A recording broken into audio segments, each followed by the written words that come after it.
Welcome to Suka-Suka Rizka episode perdana, Story About Me and You. Saling berbagi kisah mengenai persahabatan, bahkan percintaan dalam keadaan suka maupun duka yang diselimuti oleh sebuah pesan singkat, namun penuh makna untuk masa depan.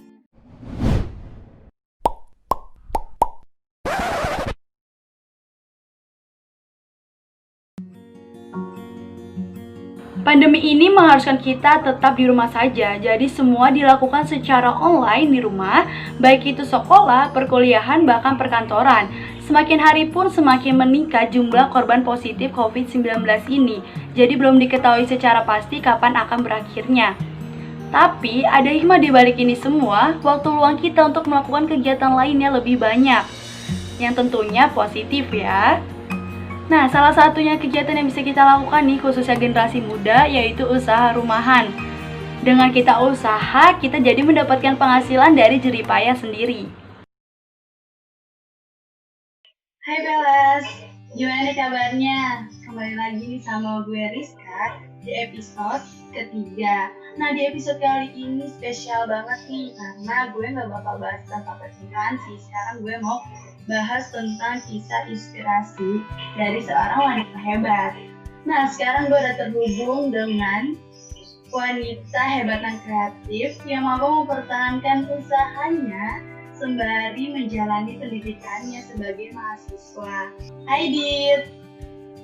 Halo, Gimana nih kabarnya? alhamdulillah baik. Yaudah saya hai dulu dong Dit sama Mas Elas. Halo Velas, kenalin aku Dita. Ayo kasih tahu juga dong Dit, usaha apa aja yang lo lagi jalanin. Kalau sekarang aku jalaninnya frozen food gitu.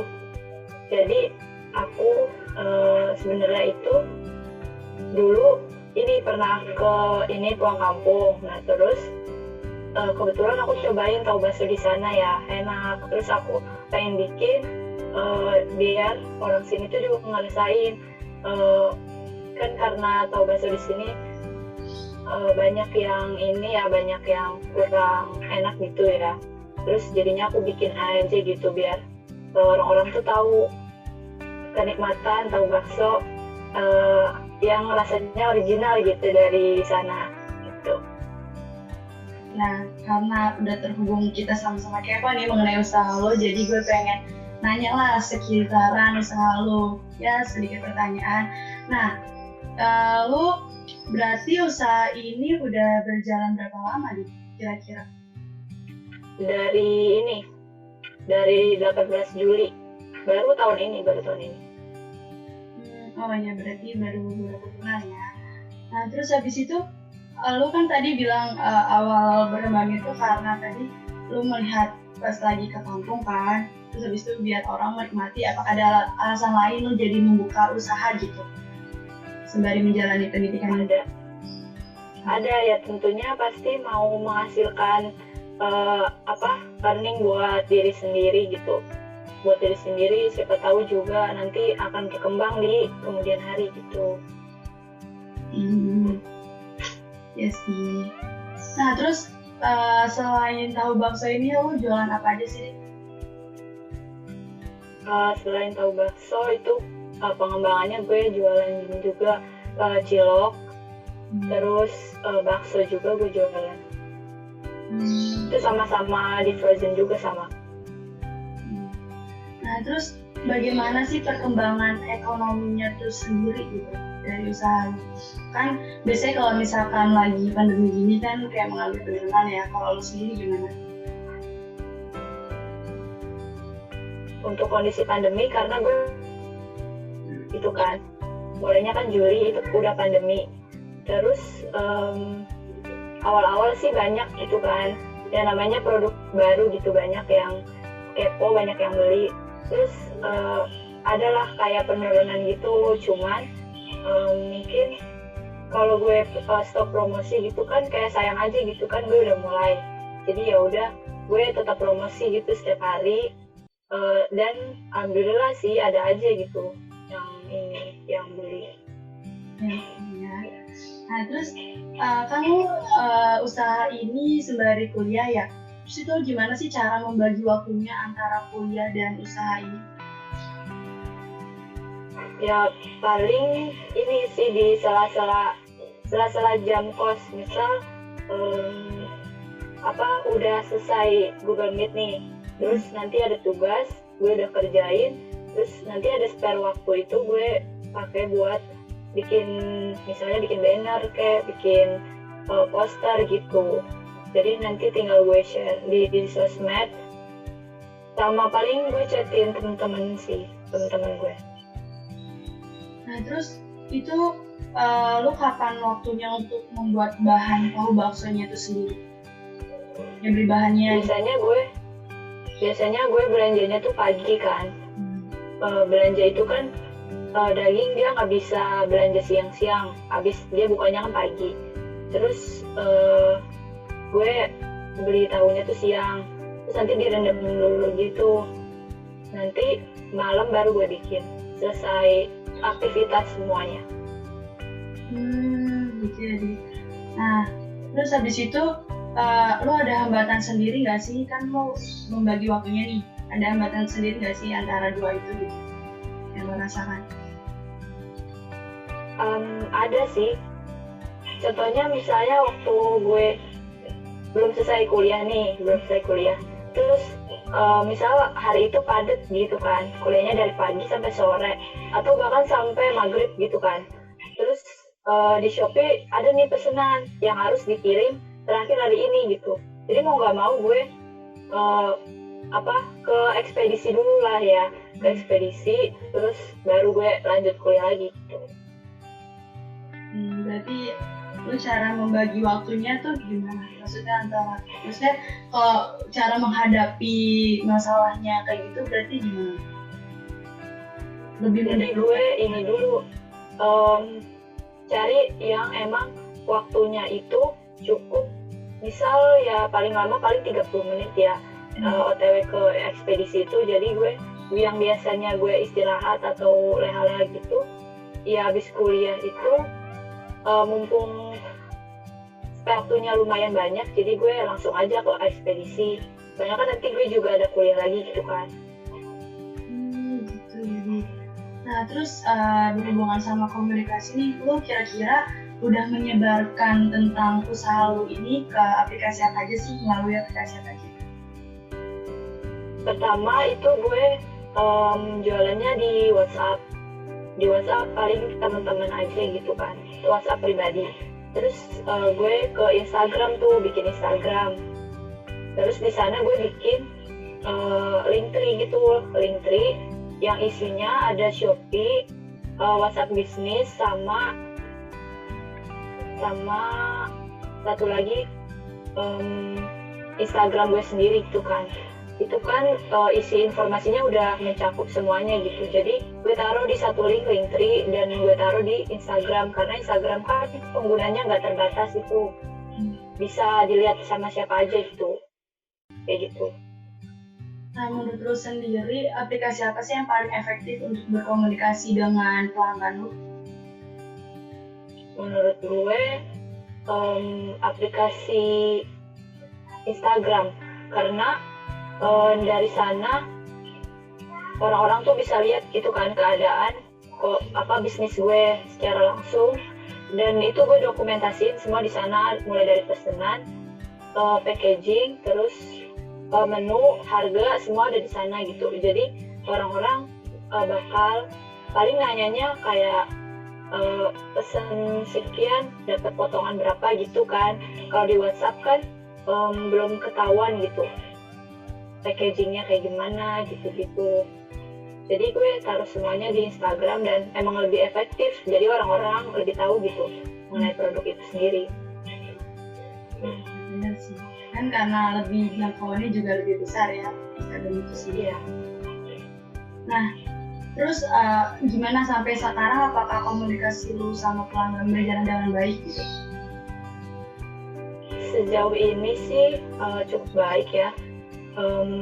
Dari pelanggan yang udah cobain juga, dia ini repeat gitu kan, karena emang enak gitu.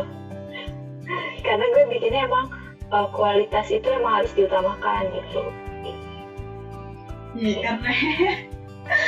Nah, terus berarti sampai sekarang hambatan komunikasi lo sama pelanggan nggak ada sama sekali atau gimana? Nggak ada sih, paling miskomunikasi yang temen deket gue doang, temen SMA dulu itu dia kiranya gue jualannya cuman di online gitu, cuman di Shopee, padahal gue bisa offline COD gitu. Terus Paling di situ sih. Terus itu gimana cara berkomunikasi dengan pelanggan yang miskomunikasi itu, cara menyelesaikannya? Ya gue bilang kan, ya sebenarnya gue buka offline sama online, COD juga bisa. Cuman mungkin gue kurang menempatkan kata COD di promosi gue gitu. Kebanyakan gue menempatkannya itu bilangnya kirim paket gitu. Tapi nggak terjadi suatu permasalahan kan berarti ya? Nggak tidak selesai. Ya. Nah terus kan ya kita udah tahu semua nih, lo kan wanita hebat nih bisa mempertahankan usahanya sampai sekarang nih. Apa ada tips tersendiri cara mempertahankan usahanya gitu? Nah siapa tahu Velas di sini ada yang mau buka usaha nih, di bisa memberikan tips mengenai cara mempertahankannya. Kalau tips dari gue sih, yang penting kalian tuh kalau udah punya ide, terus kalian coba rencanain gitu kan. Nah, udah direncanain gitu, kalian jangan rencanain terus gitu. Kan itu nggak akan ke sana juga. Dan jangan mikir kalau misal kalian mau bikin produk yang udah umum dijual gitu. Ya, jangan pikir itu nggak akan laku gitu. Karena kan kita nggak ada yang tahu ya nanti rezeki kayak gimana. Ya udah kalian coba aja action gitu, bikin. Terus kalian promosi ke teman-teman deket dulu. Terus kalau perlu kalian bikin akun Instagram buat produknya, biar orang-orang tuh tahu gitu kalau mau berkunjung. Misal lu nawarin nih sama temen lu, gue jualan ini loh, mau beli gak gitu kan, pasti nanya kayak gimana produknya. Nah itu kan bisa langsung alihin ke Instagram. Misal produk lu banyak, lu alihin ke Instagram. Yaudah coba lu kunjungin Instagramnya ini gitu, itu produk gue semua, kan enak gitu, udah ada deskripsi, harga gitu kan. Terus kalau untuk keterusannya sih, seterusnya pasti awal-awal kan banyak lah ya, terus nanti pasti menurun gitu. Ya itu wajar, namanya pasar gitu kan.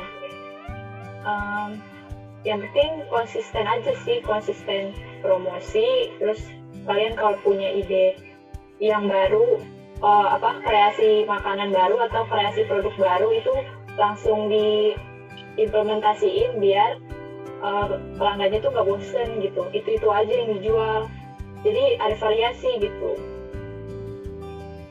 Kayak gitu sih. Benar sih. Nah terus lo ada pesan sendiri nggak nih buat misalkan Velas yang udah buka usaha, terus kan misalkan dia ngedown atau gimana gitu, ada pesan tersendiri nggak?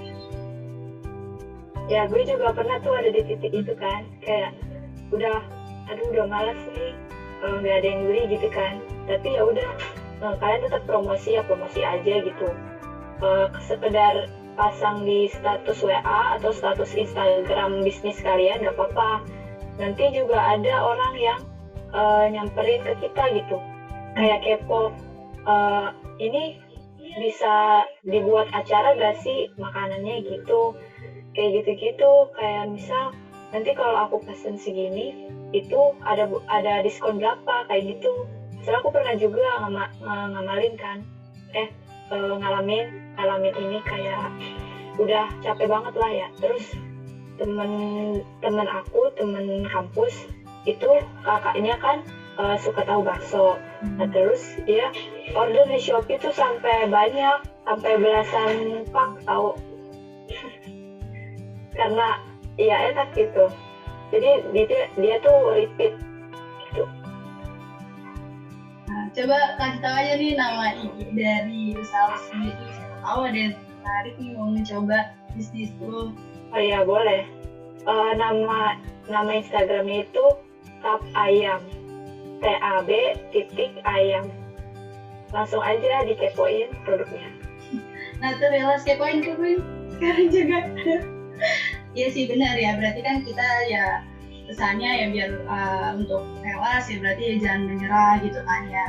Jangan menyerah, kalau misalkan udah mencoba berarti kita harus selalu berjuang untuk ya mendapatkan apa yang lo inginkan gitu ya, masih kayak kita harus berusaha walaupun ya namanya usaha pasti ada saatnya jatuh gitu kan, itu udah umum banget sih ya kan. Jadi ya gimana kitanya, kita harus seenggaknya kita berjuang dan ya berusaha untuk mengeluarkan ide kreatif terus gitu ya, jangan menunggu itu terus kayak bikin suatu hal yang baru yang bikin para penasaran ya kan. Nah Dit, yaudah makasih banyak ya Dit atas waktunya nih, lu udah menyempatkan waktu untuk buat tanya-tanya mengenai usaha lu untuk Velas juga nih. Makasih banyak ya Dit. Ya sama-sama. Sekian episode kali ini, semoga pesan dari gue dan Dita bisa kalian ambil hikmahnya ya. Terima kasih banyak kepada Velas yang udah menyimak dari awal hingga akhir. Semoga sih buat kalian yang lagi mau buka usaha atau yang udah usaha, semoga tetap lancar ya. Gue Rizka dari podcast Suka-Suka Rizka, pamit undur diri, dadah. It's 5:50 something and I feel so empty inside.